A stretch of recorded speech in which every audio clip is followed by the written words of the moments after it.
I've written a blog called The Real Cause of Autism. Settle down, have a listen. It'll only take a few minutes. I'm going to read it along. Seeing as Robert F. Kennedy has reopened this ugly can of worms, let's get into why even asking the question of the cause of what causes autism shows that he has no idea.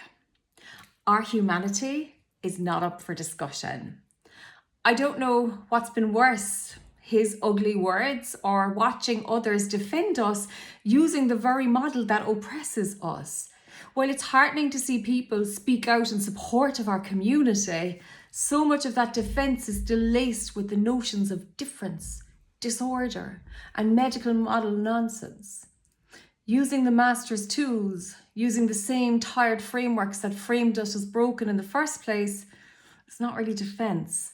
It's a repetition of the harm. So let's get something straight from the beginning. Autism isn't real, not in the way we've been told, not as a condition, not as a disorder, not as some mysterious glitch in human wiring. Autism is a constructed label, invented by privileged, ableist professionals almost a century ago, who decided that certain people were simply too much, too little, too intense, too sensitive, too quiet, too wrong, just not quite human enough. But here's the truth. The problem was never the people, it was the definition of normal. And that definition is far too narrow to contain the full range of what it means to be human. People aren't broken, the measuring stick is. What gets diagnosed as autism is often just a reflection of distress, a person reacting, understandably, to a world that overwhelms, invalidates, or tries to control them. The criteria doesn't describe an identity. It describes survival strategies, sensory experiences, emotional responses, and expressions of pain, all filtered through an ableist gaze. Stimming? Normal. Everybody stims. Needing predictability and routine in hostile environments? Normal. Feeling exhausted from constant adaptation? Very normal. But in this system, those things are pathologized. They're turned into symptoms. They're used as evidence of disorder, not because they're wrong, but because they don't serve the economy of sameness. So what is the real cause of autism? The real cause is a society that labels natural human variation as illness. A society that punishes what it cannot control, that silences what it doesn't want to hear, that pathologizes what doesn't perform normal on command. And let's be clear, normal is not real either. It's a myth created by systems of power to reward compliance and punish difference. We are not other. We are human. There is nothing wrong with being sensitive, expressive, passionate, intense, deep feeling, or non-conforming, or non-speaking. There is only something wrong with a world that calls those things disorders. The wrong question asking, what causes autism, is like asking, what causes Tuesdays, or 3:15, or what causes people to wear watches on their left wrist. It's not a real question. It's a distraction from the real problem. Why are we still trying to explain why people are the way they are instead of fixing the systems that make life unlivable for them? We do not need to defend our existence. We do not need to justify our wiring. We do not need to explain stimming, our tone of voice, or how we process emotion, or why we don't pretend to be someone we're not. We do not have to use our master's tools to dismantle the master's house.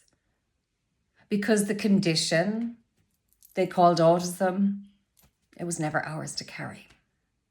It belongs to the people who needed it to make sense of a world they refused to share. And we don't owe them our suffering to keep their version of normal intact. So no, Robert, there is no cause. There never was. And the fact that people are still asking means that we have a lot more unlearning to do. Let's talk about colonization. The narrow view of normal we live with today wasn't just born out of science and psychology, it was built through colonization. Colonization didn't only invade land, it invaded minds. It imposed strict rules about what kind of body, voice, movement, and emotion was acceptable. It taught entire populations that there was one right way to speak, to sit, to make eye contact, to express yourself, and anyone who didn't fit that mold was labelled as less than. It erased Indigenous knowledge, neurodivergent ways of being, communal forms of care, and rich expressive cultures, all in the name of order, discipline, control. This narrow version of normal was designed to serve empire. It was built to maintain dominance, and it continues to function as a weapon, especially against those of us whose existence defies it. The medical model of autism and the obsession with diagnosing and managing us didn't fall out of the sky. It's part of the same lineage. We weren't discovered by science. We were targeted by it. So when we talk about the real cause of autism, we're not just talking about ableism. We're talking about colonialization and white supremacy and capitalist systems that only value people who can be productive in one specific robotic soul-numbing way. We're talking about centuries of control, domination, and erasure, disguised as help. Searching for the cause of autism is kind of like searching for the cause of hysteria. Not because they're the same thing, but because they come from the same place. Oppression, disguised as science. Hysteria was never a real condition. It was a weapon used to dismiss, control, and institutionalize women who were angry, traumatized, emotional, outspoken, or simply inconvenient. It turned normal human responses to pain and injustice into pathology. Sound familiar? Just like hysteria, autism as a diagnosis doesn't reflect some inherent truth about people. It reflects a society deeply uncomfortable with those who cannot and will not fit its mold. Both labels were created to justify mistreatment. Both were used to rob people of autonomy. Both served systems that needed obedience, not freedom. So when people go looking for the cause of autism, what they're really doing is trying to explain away the parts of humanity they've already decided are unacceptable. So let's be clear. We don't need cures.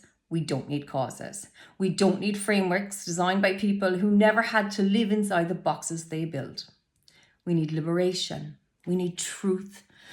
We need to burn the whole false construct down and build something honest in its place. Our existence isn't a riddle to solve. It's a reality to accept. It's not us who need explaining. It's the world that ever made us feel like we did. We are autistic. We do not have to justify our existence. Our humanity is not up for debate. We are human.